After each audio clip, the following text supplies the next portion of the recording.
A ve fotbalu se musí chlastat, víš, že mám rdi. Bou, Patrik!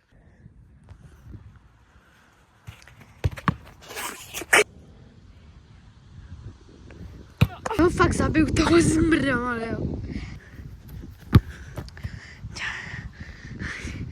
Co jak spí?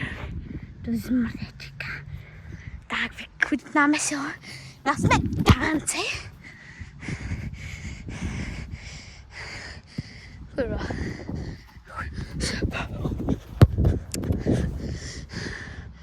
Zabiju.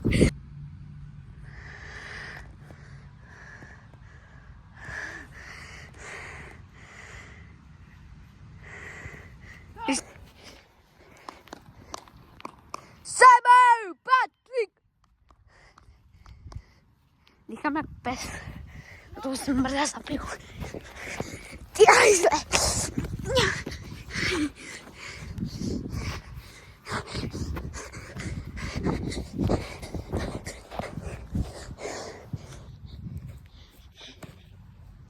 Chytej!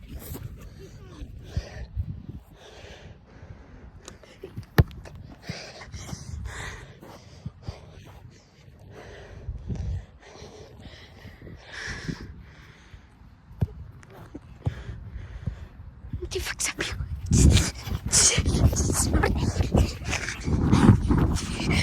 Vrtiči jdou, hezky za sebou.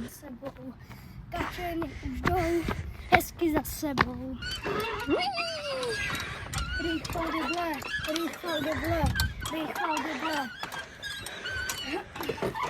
Řepy štědle, řepy štědle, řepy štědle. Pečkovice jsou nejlepší zmrdy.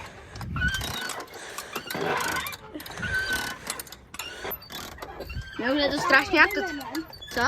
Jedeme. Ne, budem to ještě... To jsou... Co? Kolik je tam? Já nevím.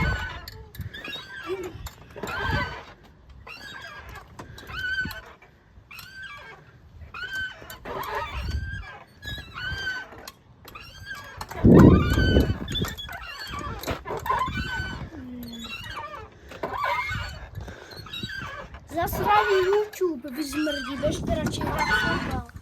Jenom ležte na prdeli. Kdo řekne, že je nemocný a nemůže sportovat, je mrtka. Ten, kdo řekne, že není nemocný a nemůže sportovat, je taky mrtka. Že všichni mrtky, pokud nesportujete, všichni mrtky. Jo, viděl jsem ten film. Celý? Já jsem neviděla ani. Já jsem ho už viděl celý 10krát, možná více. No a když si to na to díle. No tak jdeme koupit partnera, ale jdeme. To můžem.